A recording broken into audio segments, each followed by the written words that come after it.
How does this ACC settlement set the table for future conference realignment?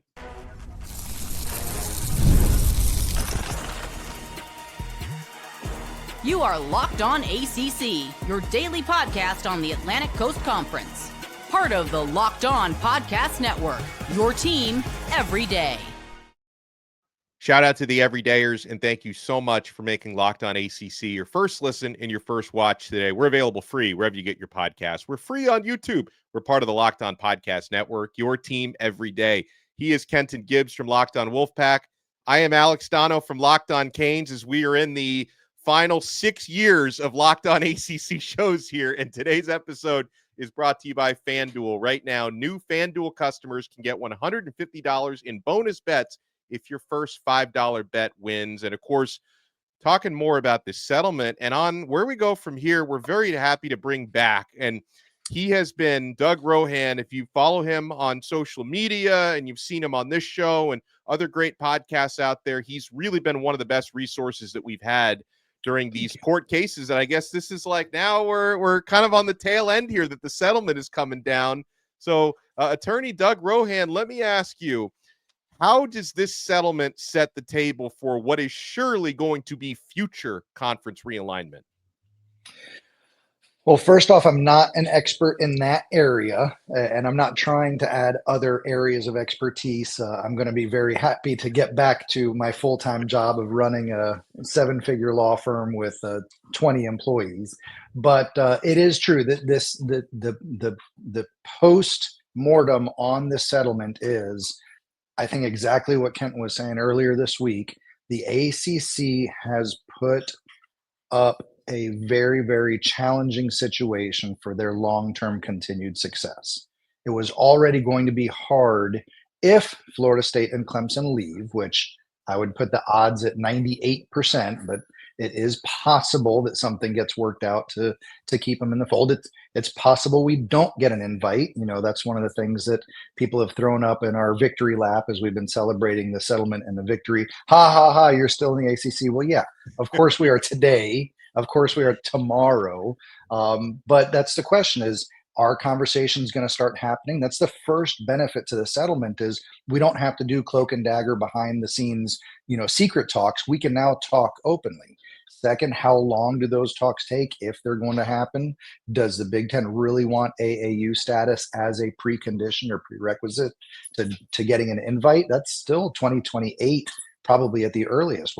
We're investing research dollars. We're doubling every year, but we have to double it 1 or 2 more times before we start reaching those numbers. Is the SEC going to have an appetite to expand? And that's why the settlement really is the best of the possible outcomes, even better than if we had won at trial. Let's say hypothetically that this had gone super fast and we had gotten to an end result in 2026. Well, okay, you're out. Okay, you don't need to pay, but where are we going to go? Are we going to go independent? I think the dust is still settling from Texas and Oklahoma and the Pac-12 collapse and all that was going on. So the realignment appetite isn't there today or tomorrow, which then brings us to what does 2031 look like? And unless the ACC can convince USF, Memphis, maybe a couple other players, maybe the SEC does want to shed some of their dead weight. Maybe the Big Ten is thinking, yeah, we want to expand and add hot brands, but we can't continue dragging the Northwesterns with us. Maybe there is some kind of overall reshuffling, but the ACC is I think, more likely to end up like the AAC than the Big 12. And that's exactly what Kenton was saying. Once you start taking money away from those lower tier schools, it's just going to make the hole deeper for those lower tier schools as you try to lift all of the members up. So I want to get your opinion on something that you are a little bit of an expert in terms of, and by the way, did you notice the subtle flex there that I got to get back to running the 7-figure law firm with 20 employees? You know, he had to let you know. But in all seriousness, I got a 5-figure budget to run back here. In all seriousness, when we talk about the sentiment surrounding the Florida State fan base right now, right? Because in my mind, they playing Juke Finesse by Gucci Mane and Young Scooter all through Tallahassee, all the way up to Clemson right now. But what is the actual sentiment that you've noticed in terms of the Florida State fan base? Because I've seen some excitement. I've seen some people disappointed that you got to stick around so long. I've seen a little bit of everything, but what do you think is the general sentiment of the Noles fan base at the moment? Well, first of all, a reminder, Twitter is not a true analogy to real life and doesn't reflect a true cross-section of the fan base. But you always have some people that want to be unhappy. It's never going to be good enough. Even if we were out today, oh, that's so irresponsible. How can we be out today when we've got to put all these plans in place? So there's a percentage of fans that are just never satisfied. I think that's a very, very small percentage. I think the vast majority are smart enough and intelligent enough to recognize we get more money, I hope. We get out for a vastly discounted price, and we can start talking about when we're going to get out while also closing the gap in those first few years to the Big 12 or the Big 10 and the SEC. Universally, this is a successful outcome for the Florida State fans. And, let's talk a little bit more about the uneven revenue split, because you brought up, some of the concerns for the lower tier schools. But what about the teams at that top tier now? Because this is something that Florida State and Clemson really wanted, the opportunity to make extra revenue. And also, as a Miami guy, I don't mind the fact that Miami didn't have to spend a dime of legal expenses, and they still have the opportunity to reap the benefits here. Yeah, look, Texas Tech has the best portal class coming in this next season because they invested in the NIL. If Syracuse was out there and said, you know what, we're going to invest, we're going to get that $20 million roster and surprise, there's nothing stopping them. They can achieve. However, that's for the success initiative of on-field results. That's why Florida State and Clemson were so keen on doing the eyeball test, because that's going to be a lot harder for another team to come in and overcome. So and you guys talked about on the basketball, the NIL environment has allowed you to field a superior basketball team very quickly. It's the eyeballs that take a decade to change behaviors on. So even with Florida State losing season, better season, 13-0 season, losing season, the rolling average of those 4 years still puts them at or near the top in terms of viewership. And that's why, yes, it's a question mark. There's an asterisk. Are we actually going to get it? There's going to be enough people hate watching the train wreck of Florida State going 1-11 if that's what happens in 2025. I would hope we're closer to 8 wins, 9 wins, even 10 wins. But Florida State as a brand is going to have the viewers, and at least the first year is virtually a lock to get that additional performance improvement bonus. So with what we're looking at in terms of the settlement and all that, and when you look at on top of that revenue sharing coming down the pipeline, what do you think is the outlook in totality for Florida State for the next few years? Are you looking at this saying, hey, not only is this financially beneficial because you have more money than you had before, or is this more of a situation where it's like the more money was coming anyway? The revenue share was coming anyway. This is just helping you bridge the gap. What does that look like in your opinion?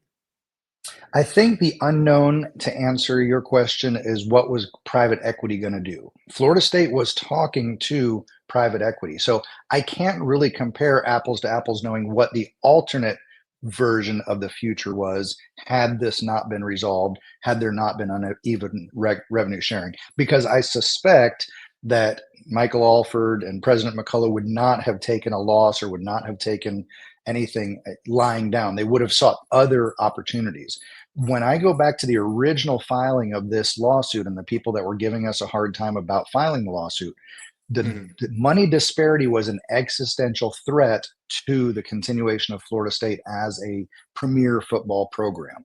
And the worst case scenario was that the status quo was maintained and we had to pay $500 million or stay in the ACC until 2036. So truthfully, Florida State didn't have anything to lose by going down this path. What we gained is a substantial return on those nominal invested dollars for the attorney's fees, a guarantee of how the process works. And now we can have conversations about where, if in either of the P2 conferences, we might possibly end up. And to that point, I would say between the viewership numbers, between the geography, we're at least attractive to the Big Ten. And if we're attracted to the Big Ten, that's a threat to ESPN and the SEC. And that's why the SEC may not want us, but they may take us as a defensive measure to the Big Ten expanding their nationwide reach.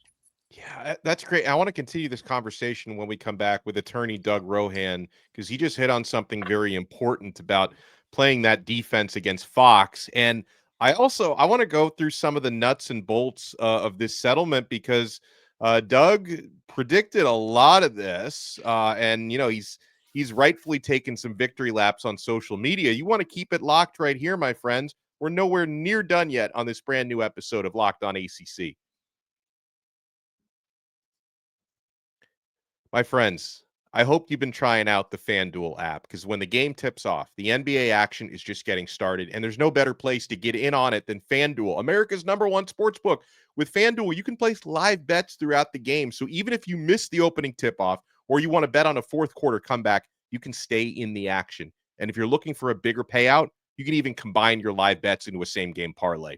I love using FanDuel's live betting feature because it keeps every moment of the game exciting. Whether I'm backing my team for a late game rally or picking a player to hit a clutch three, I never feel like I missed my chance. Plus, the app is easy to use, and when you win, you get paid instantly. Right now, new FanDuel customers can get $150 in bonus bets if your first $5 bet wins. Just visit FanDuel.com to join today. That's FanDuel.com for your shot at $150 in bonus bets. Make every moment more with FanDuel, the official sports betting partner of the NBA.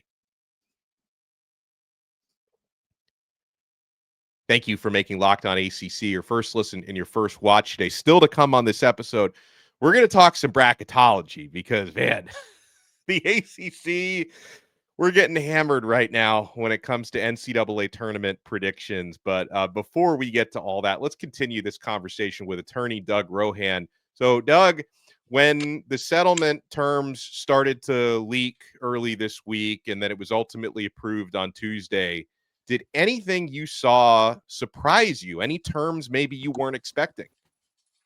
I was genuinely shocked about it, and that also goes to why Kenton was so right earlier this week.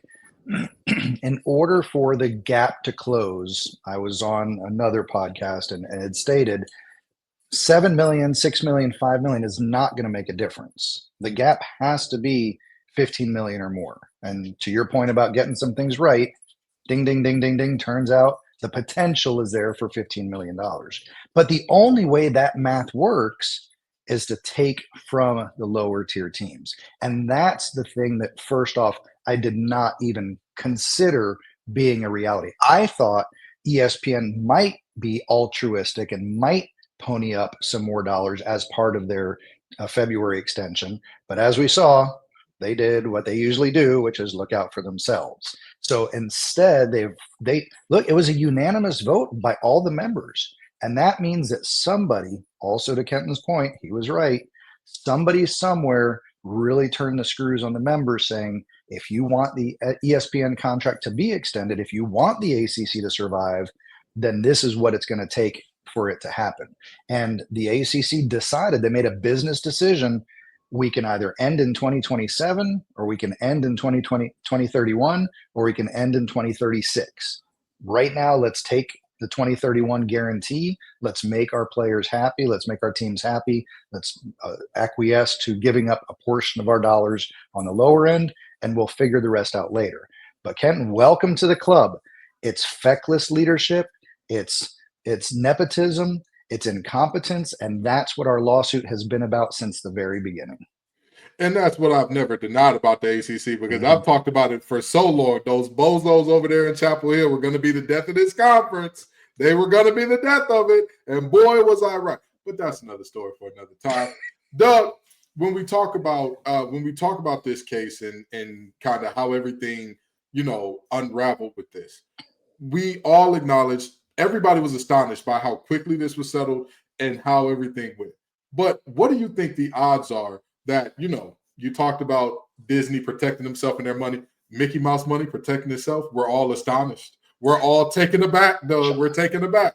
But when you look at that type of thing, what percentage would you say the likelihood is that the four-letter brand, also known as ESPN, stepped in and said, hey, we have to get this done. We have to guarantee, because a lot, like you said in the last segment, it's not just about having Florida State and Clemson in the ACC. It's keeping them away from the Big Ten, your biggest competitor in Fox. Like a KD, I need to get him away from the Thunder more than I need him on the Warriors type of situation. What do you look at in terms of that? What do you think are the odds that ESPN stepped in and said, hey, we're going to massage this thing to work out in a certain way? I would say 99%, not 100%, because what ESPN did was presented a proposal and gave the ACC an option. Again, I don't have inside info. You can't sue me. This is speculation. I'm opining. But there are certain things in business that just make sense. And especially as the criminal defense attorney, I know when somebody is feeding me a line of BS. I don't know if this is R-rated or PG-rated. So when it comes to thinking through this process, the thought exercise, ESPN, I'm certain, sat down in a boardroom, and it was a very short meeting. And they said, we cannot extend this contract to 2036 without Clemson and Florida State being locked in, at least for a time. We are not going to guarantee another 9 years, even at a discounted rate, thinking that Florida State and Clemson might bolt anytime soon. So the deal was either the ACC ends in 2027 when the grant of rights would have been null and void because the ESPN contract was null and void, and it would be a free-for-all, or get all of your players and get all of your members in line, get them to agree to this math that makes sense for the parties to keep them happy, and let's go ahead and sign the extension. If it's not 100%, it's 99%, only because the ACC had the choice, had the free will. They could have said, don't worry about it. We'll just figure it out without ESPN down the road. We're going to go sign a contract with Lifetime. That's one of the best darn breakdowns you're going to get there. Doug Rohan, you want to follow him on X at Rohan Law PC. And Doug, I'm kind of disappointed that this legal stuff is over, at least for now, because I don't know what you're going to be tweeting about now. I guess I'll follow whatever you want to talk about on social media. Well, I did tweet an ad yesterday about burn accidents at work. And then, of course, everybody immediately thought that was based on all of the receipts I was pulling from all the people throughout the lawsuit. So that was pretty funny. But yeah, we'll be around. I'm still a passionate Florida State football fan, booster, and Bowden Society member. And so I'm here to cheer on the Noles. And I love engaging with followers and with fans of other groups. I've been talking to a couple Georgia Tech fans who were a little bitter. Look, I hope Georgia Tech figures it out. They were the #1 viewership last season. Please stay. Right. I want Georgia Tech to be our travel partner wherever we go. So they've got to keep up those viewership numbers so they're attractive, because I need my Noles here visiting us in Atlanta. I mean, Doug's a likable guy when a Miami guy like me considers him a friend. So, he's doing something right? I mean, and Kenton gets along with Isaac Shade. So there's some good people out there on the Tar Heels side. Who said that? Who told you all that? You don't? Let's not take it that far, okay? I still don't trust any man with a Jerry curl in 2025. So me and Isaac got some things we need to work out, but that's neither. Bald is beautiful. Bald is beautiful. Exactly. You better tell him, Doug. You better tell him. But in all seriousness, you do know when the Noles are going on next season, we got to have you back home. Regardless, good, bad, or ugly, we got to have you back sooner or later. Listen, all right? I liked somebody else said it. It was like Florida State was throwing up tour dates with their record last season. Coming to your house February 10th, baby. I love it. Doug Rohan, make sure you follow him on social media. You won't regret it. Doug, thank you so much for all the expertise. And My pleasure. Like Kenton said, we'll find reasons to get you back on. Love to. You all take care. Fantastic. Well, that was probably more upbeat than our basketball conversation is about to be, Kenton. Do we have to do it, Dono? Do we have to do it? Yes. That's why we're here. We're here through the good, the bad, and the ugly. Locked On ACC is with you. Let's talk some bracketology next. Now, here's something that I do love talking about, and that's Nissan. We're all about the stats here on Locked On ACC because numbers don't lie. And when it comes to the all-new Nissan Armada Pro 4X, the numbers are on an MVP level. With the ability to tow up to 8,500 pounds, it can quite literally carry the whole team plus the gear wherever you need to go. It's powered by a twin-turbo V6 engine, delivering the strength and performance to handle highways, back roads, and everything in between. And with room for up to 8 people, the Armada Pro 4X is built for big crews, big adventures, and even bigger memories. Whether you're exploring off-road trails or rolling up to the arena, the Armada Pro 4X brings power, versatility, and style wherever you go. Take your adventures to new heights in the all-new Nissan Armada Pro 4X. Learn more at nissanusa.com.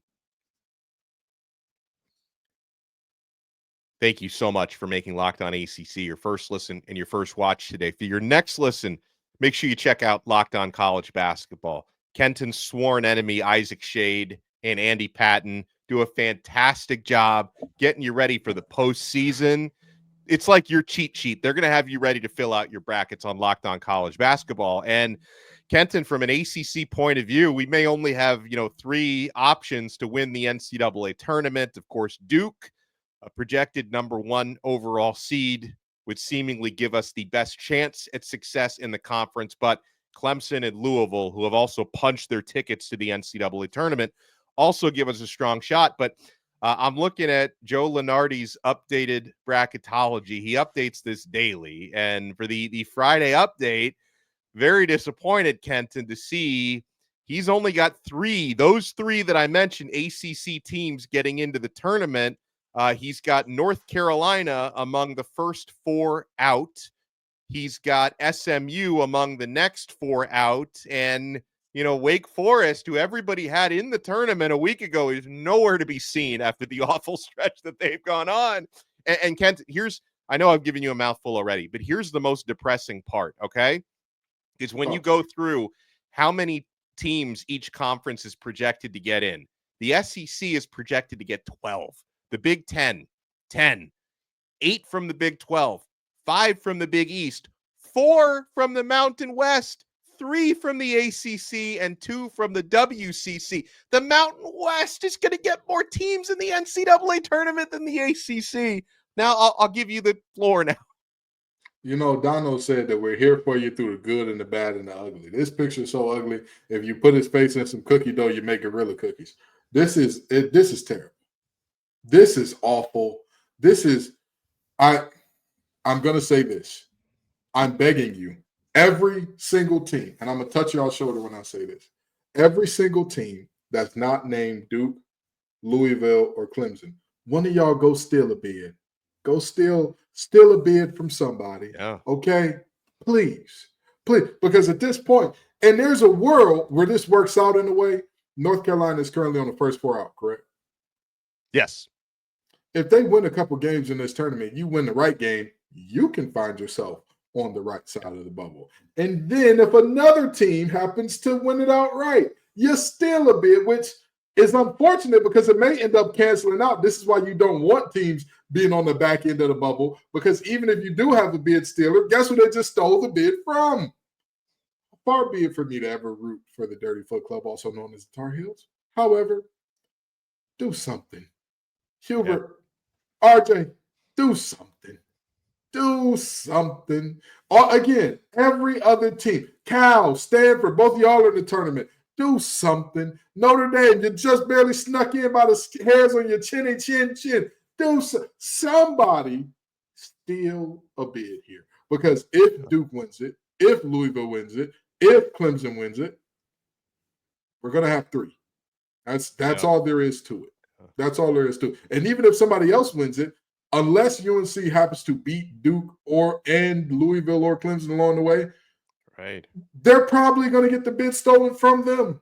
So, this is a tough world we live in right now, and bracketology is a disappointment because the coaching has been subpar this year. Yeah. Let's be very honest about that. We see, I'll give you a prime example, and I'm going to stick to the guys here in Raleigh.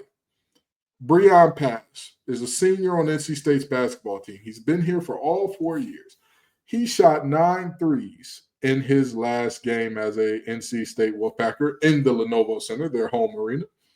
Mm-hmm. He made 4 of them. That young man has been shooting a 40% clip all year. NC State has needed floor spacing all year, and he has not played. And some people are saying, oh, well, it's because he can't defend. The guards that were playing couldn't defend, and they also couldn't shoot. So at least he could shoot. Hello? If I'm going to give me a traffic cone, give me a traffic cone that's going to put up some points. But he's not the only one. He's not the only coach that's done some things that just leave you scratching your head saying, what's happening here? And that doesn't even include the fact that we've had 3 coaches quit or retire leading up to or during this season. So, this is just one of those years, man. It's a down year for the ACC, but I expect the ACC to bounce back in a very major way. I really and truly do. But this year's bracketology is just a nasty business. Yeah. Well, and here's hoping, like you said, somebody not named Duke, especially, and if somebody beats Duke in the ACC tournament, that's going to improve their stock. So we need a new face tournament winner in the ACC, and we need somebody to go on a run. And we'll keep you guys updated, of course, as the picture gets clearer. And when we get into the ACC tournament, he is Kenton Gibbs from Locked On Wolfpack. Make sure you check him out at TGIF_Kenton.